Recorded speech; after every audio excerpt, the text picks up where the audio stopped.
Привет, меня зовут Юля, я из Одессы, Украина. Я лидер сообщества людей, употребляющих наркотики в Одессе. Я социальный работник, я региональный представитель всеукраинской организации «Волна». Я региональный координатор женской организации «Вона». Все, что касается людей, употребляющих наркотики, это ко мне. Все, что касается помощи для этих людей, это тоже ко мне. Что такое для меня тюремный проект? Да это жизнь. Это возможность помогать людям.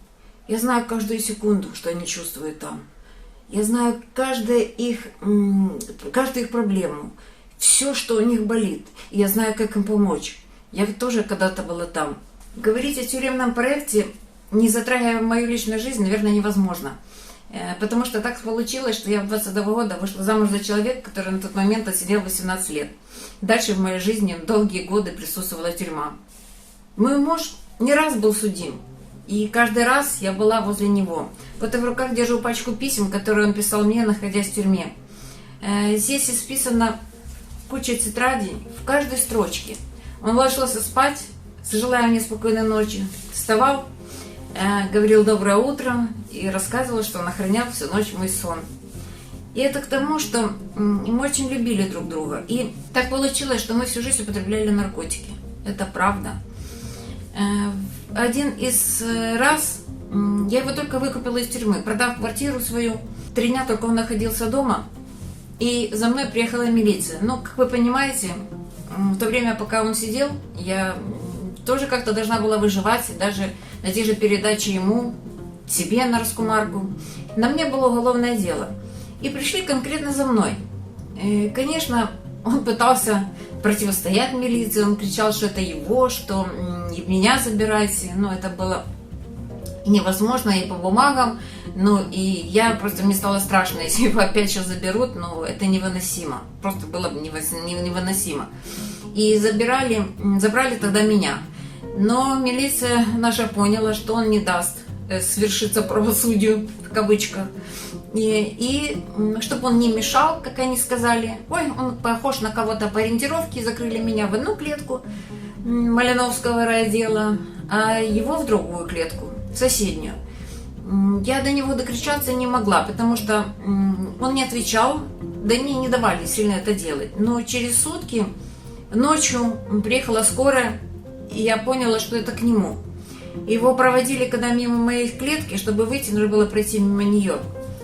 Я его увидела. Это было страшно. У него глаз не было. Были 2 огромные опухоли вместо глаз. Я не знала, что такое вообще в жизни, что такое бывает. Оказывается, у него в кумаре пошел отек мозга. Да, мы не умираем от кумара, но мы умираем от последствий этого кумара. Конечно, ему накололи обезболивающее, он был у врача, но на утро он уже был у меня. И на следующий день он уже меня забрал. Но долго он уже не прожил. Он прожил где-то дней 10. Это от силы. Единственное, что он успел сделать, это забрать меня из райотдела. И был спокойный, что меня больше не будет никто преследовать. Это, наверное, последнее просто, что он сделал в этой жизни.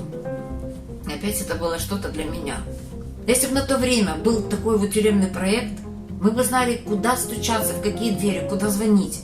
И этому беспределу бы милицейскому мы бы не дали, просто никто бы не дал произойти. Никто бы не держал человека, на котором нет ни уголовного дела и ничего, его кто бы там не держал, и он бы не умер от кумара. Оказалось бы, все так просто, а все так сложно. И сейчас, когда я работаю в этом проекте, я не хочу, чтобы были вот такие вот случаи. Я не хочу, чтобы была такая несправедливость. По мере своих сил я буду стараться помогать каждому, кто постучится в мои двери. Сейчас много людей, и чем больше мы работаем, тем больше людей звонят мне и просят помощи. Это, конечно, здорово, что я есть вот такая, есть в Одессе и есть в этом тюремном проекте.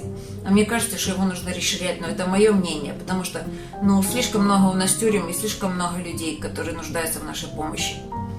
Помочь каждому. Это было бы здорово, это была бы, наверное, мечта. Вот вкратце так пустила вас в свою жизнь. Это моя история. Юля Коган, Одесса.